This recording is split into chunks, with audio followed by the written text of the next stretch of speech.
You know what's the biggest irony in the world? Self-help books?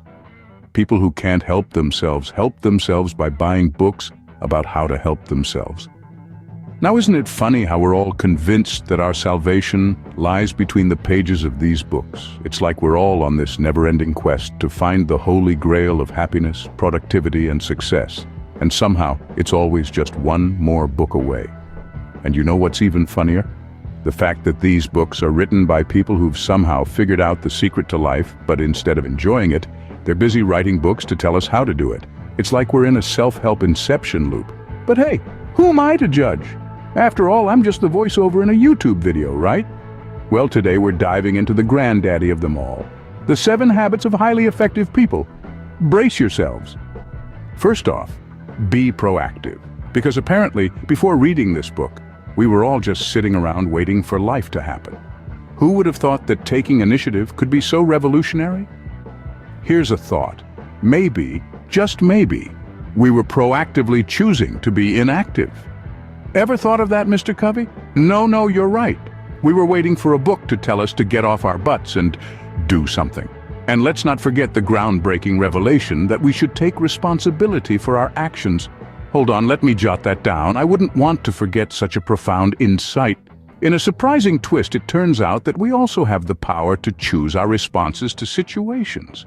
Who knew we weren't just mindless robots programmed to react in predetermined ways? So remember, folks, don't just sit there, do something, like turn in the page.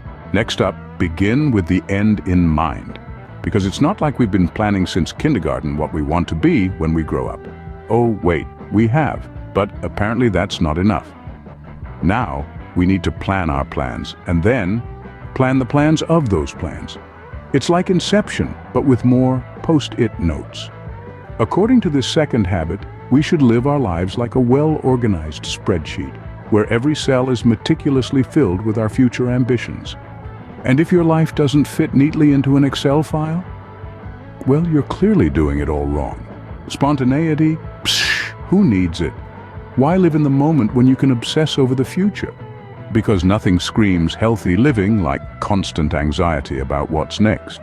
So remember, always plan your life out meticulously. Spontaneity is for losers. Or so says the guy who sold 7 habits to a generation of self-help junkies. Then we have put first things first. Because until now, we've been putting first things last, obviously. It's an earth-shattering revelation, isn't it?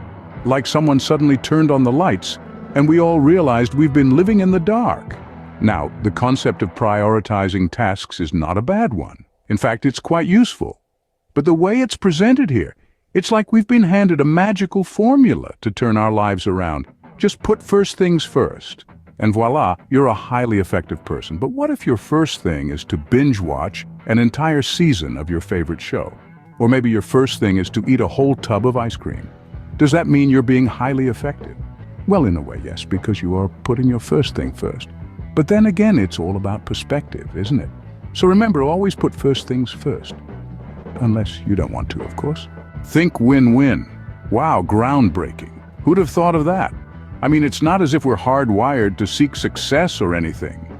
No, we needed a self-help book to tell us that. And let's not forget the sheer innovation of this concept. I mean, who in their right mind would have ever thought to approach life with a winning mindset? Clearly, we've all been walking around like a bunch of losers, oblivious to this revolutionary idea. And the best part? It's so easy to implement. Just wake up every morning, look yourself in the mirror and say, today, I will think win-win. Then go about your day, making sure to win at everything you do, from your morning coffee to your evening workout. So remember, always think win-win, unless you like losing. Number 5 is seek first to understand, then to be understood. Because we were all apparently hell-bent on being understood first. Yes, let's just forget about millennia of human interaction and start fresh with this groundbreaking idea. Here's a thought.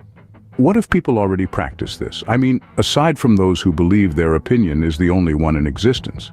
But wait, maybe that's the secret. Maybe we're all just self-absorbed egomaniacs bobbing in our own little bubbles and, oh, the irony, a self-help book telling us to prioritize understanding others. It's like a vegan cookbook recommending a juicy steak. But let's not get sidetracked. So next time you're in a conversation, take a moment, listen, understand, and then, only then, unleash the full force of your opinion.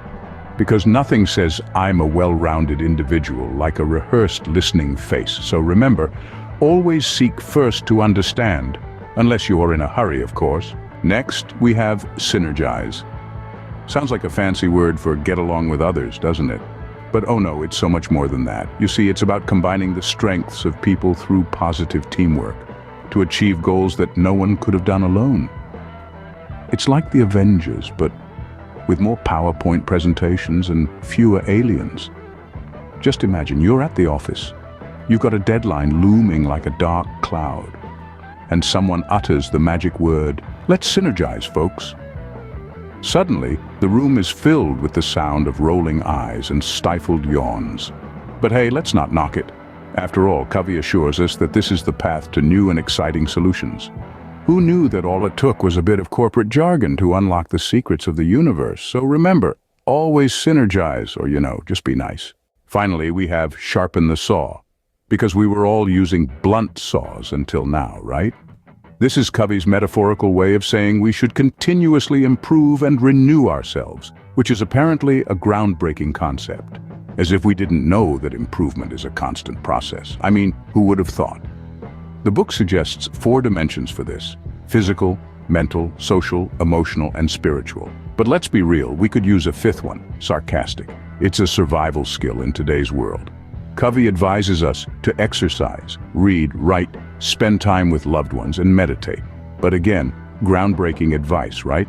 Who knew we should do things that make us feel good and improve ourselves? It's almost as if that's what every self-help book has been saying for decades. So remember, always sharpen your saw, unless you like hard work. So that's it, folks. The 7 Habits of Highly Effective People, or as I like to call it, Common Sense, the book.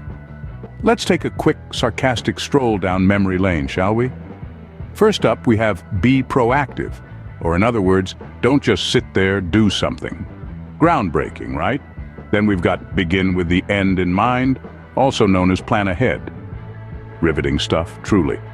Next, put first things first. I mean, who would have thought? You mean to tell me I should prioritize important things? Mind-blowing. Think win-win, because apparently nobody likes losing. Who knew? Moving on to seek first to understand, then to be understood, or simply put, listen before you talk. Revolutionary. And synergize? Essentially, teamwork makes the dream work. And finally, sharpen the saw, or don't burn out. Remember, the key to being highly effective is buying a book to tell you what you already know. Until next time, folks.